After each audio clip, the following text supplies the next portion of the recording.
watananga misilmon nanya misilmon no honga nanya nafa farin wa khibarakin sallallahu alaihi wasallam misilme sorunan qawanti nafanya kitam watananga nabillahi yusuf alaihi salam agni koso arman tuni population arman tuni misratun kan yugo nanti dang maha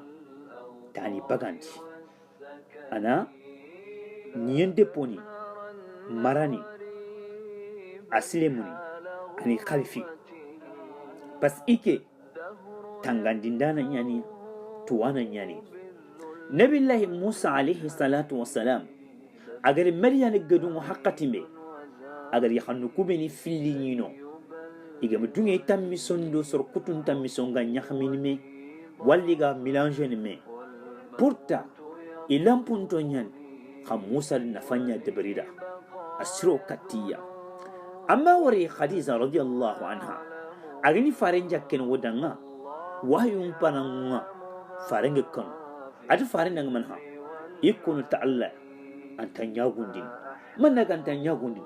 sumpo sollana nyanam anni soron qadi problem nu nganari khay anni problem nu nga anni regle ni danga mukuni anga mukuni qadoron anga mukuni mulla subhanallah misil mellantiyan alla ganyana sere misil mongati nafa baka misil min duranyana anga nafanya deberni misil munda watan nanga misil min ngana moy hakatimbe ani battenya tok akhil muslim wogira nyakhale ni woma khir ado yogoma ado yogo bay misale bintu sumare mutitale nokutan wo fay sonin ko nya misalen kinna nanti ani misile ncellan ana topuni mutu ani wanki ana misile ana turaye londano kho akhil muslim alor wacha ga bogo dunari mbre ke no kho afay kumbana na fa no kho sasade soron khay wo mak break no ko ili woto ningo mun man ha misil mon ban hajuni problème gana nyang ina gan tunci soro guni khay e han man deber e khania iga misil mon bana igi adresse ni nyang kandini na difficulté ngana nyang nkiri na lan letter ni chafanda nkiri nan tunci nan daga tunci woto anga kor seriaga al letter ninga anga letter ninga jofen no kumbe anga kor seria akoni ndanga nan kawante nan dema misilmo ngaju nan ande mande anke misilmo am misilma ko ngana moy ifanna misilmo dema umar radiyallahu anhu sayyidina umar ani mani deberni nti umar radiyallahu anhu wuro ando manha ya horubeni kinini gantima al yatimul lamanu ngima nti umar ndo kunya batte wuronga aga yigandu den nikani aga qatin den nikani aga jituni den nikani aga resika wanten den nikani kudu manha misilmon nga dunyani ime mislime ani dema amma war imam ali ibn husayn radiyallahu anhu medina kemeka raw yuguni tanchegeka isuni yigene urosu iga nyakhaman ina yarqata ina haste ani isukun ani burunde nasuka miskina ni wuro ana yigande ngebende ni kani mayim wallahi igana furengan kin kotambe igar biye yogni akhodo nga falle igat ke biye kharikit ma taga yigande teyumutu agaro ni falle wuro aga tele takhanda aga tele kun muslimonga miskinonga aga dufana mo khombe anti tunu nan tayan maga kar kotambe kuli sakh radiyallahu anhu ati ataga kar kotambe medini solo yogni gir tunanti kenta nyereka isugir tunanti jank wuro wogani yigandu be ni kitta katan ni kinwe imumuna tu tel maga muku aga fokin Allah ya subhanahu wa ta'ala aga di brengo mundi muslimon de mandenya muslimon ka alhamdulillah wo hajung nari wo kitre ko ni kat muslimonnya wo meini ibeni raga wo de man muslimon ngeni kenyan akhil muslim muslima hungana moy anchondomi Allah tu muslimon lungunu de man de ganari muslimon danga magana nya sembe gantanga de selangana ke kota sima nantu kota ye gorinia Allahu akbar. Keta ma Imam Sufyan rahimahullah agana nyaga nangori aganari nyaga atini bismillah serebe geri angi ngankene bakkin junubun nokho angi ngankene bakkin junubun nokho Imam Fudayl rahimahullah agana nyaga nangori agana nyaga nantani dema subhanallah anati serem paisa agin chulfanda mutindanga katilla khare anani mutuga dikini magandagaru mijanin kamma magandagaru kanchen difon kamma pasirbe garna nyaga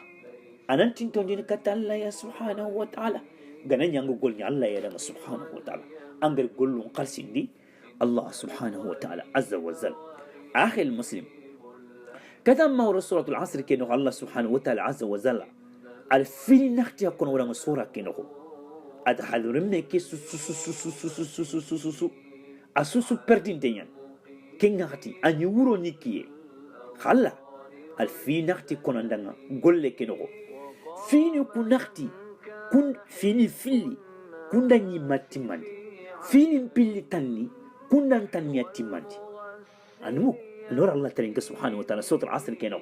الله قد كنا ننتي هذا رمي كيسو سوسون دانزين نخونيا أسو سوسون بردين نخونيا هذا مخان كتوني نختي بغنو أنا دوركم مخان كتوني نختي نخو أنتمي خا في اللفونوكو كنا نيما تيمان في لغرن توكوها كنا سروتان ينتي أنغ تيمي أنغ سروتان يتيمان دودو باتي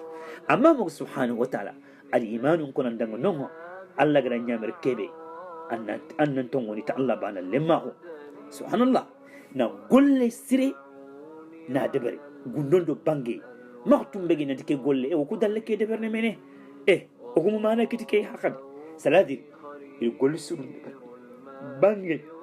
bangi ado gundo kebe wajibi kamma ado kebe gem wajibi kamma igirkinka iga soronka igi wosini danga تينا كلمة توحيد الله إني نعمري كيف يقال الله بتين نخو إني كبا كيف يقال الله كتين نخو سبحانه وتعالى آخر المسلم مسلمين دروانيانا مسلمون إيغا نفانيا كتام مسلمين مقوانتيان مسلمون منفا كتام ابن عمر ترنك رضي الله عنه أغا فوبي كنندان كرانان كتاتونو نتي مسلمين دروا مسلمون ديمانا مسلمون كتر كوي misilmi timmante ñaginan mumini timmante ñaginan ganay nabure gantan max safon ko ngam max safo gantan max haqqil sire ngang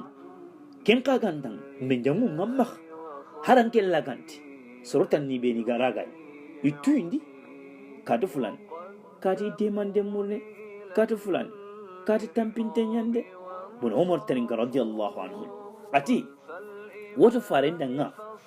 soron po khanunten Allah no kuma ko khanken ko khan soroku fo khanunten kat Allah at serebe ga soron nafan Allahu akbar serebe ga soron nafan Allahu akbar akhil muslim kebe ga soron nafan agi woton kummo amantini essence aga tala de bar Allah da subhanahu wa ta'ala ana mutu ana khatunj ana khadden ana kharit ana lampanqob ana ro miside nokhon subhanallah agassim min kellam pa be garo miside nanti khumbone igni siti igni rokkum men nokhota malaikan wala pakem kinni kum mekken ko Allah nyamirin da subhanahu wa ta'ala faring ali sallallahu alaihi wasallam igri trindi nanti ko ni soron posring kata Allah no ko kan soron po kan ti kata Allah asrebe soron aga soron nafa serebe ga soron nafa serebe ga hopitali taga kuro wotun donga na riga jare na no subhanallah الله أكبر وتي فاري بن عمر حديثات فاري وتي كان قولوا خلين الله نغكت قولوا بيني كان قنت كت الله أتي نا مسلمون تشون نا سوي لو مسلمين تشون لو منه أنا نخلين دي الله أكبر أنا خطوي بيجا كما أنا كم خطوي بيجا كما أنت بلا نيرا تامبوغا أنا تامون تغدا الله الله أكبر كم ما جابني مخو إيدو فوتان دي فوتان كم وماني كبني وغدي كساسا إيجا برين إمكار بسوغنا ورا ميغانا كرا حقاتي مي كن ناتي ورا غتو موري ديغامو نياكو o fagiri ko am nanti sifanyan nanti ora sede ni danga ibrantun no am fare mo gali salatu wassalam il fare kangol len kan ta Allah no ko gollu kusu atanna muslimin anna soyelo muslimon chondomo anna toram begi kamma igna khote no igna dans no problème khote anna bagi kamma anni tammuni tugida anna dullem begi atrenga ga makan kuto ni beni konir fofana atrenga atanna anna soyelo muslimin chondomi anna khote be ga anna dema khote ki gaggi tambo ga anna dema tambo ga tugen anna dullem begi Allahu akbar fare adum manne atannan tere lere bani wala minute bani wala seconde bani anga tel muslime ki haju anga tel dema haju ke deber at kenya linga alla danga subhanahu wa ta'ala serenna qasmuma nya iki miside noho iki fare miside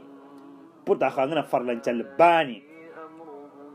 agem fare miside agem misidu kutunga alkaba dangem pal wujune farenti anna ler bani nyanya misilmo ngaju anga misilmo ku dema i haju anga kidiga mesankin nanti katu tegande nya faybi katu do kia faymi katu do dema i mure nyan fe anna kende ber misilmo ngaju ayam posonta anna qasmu matanjike kebito anna nya litkafa na khunga ike misiden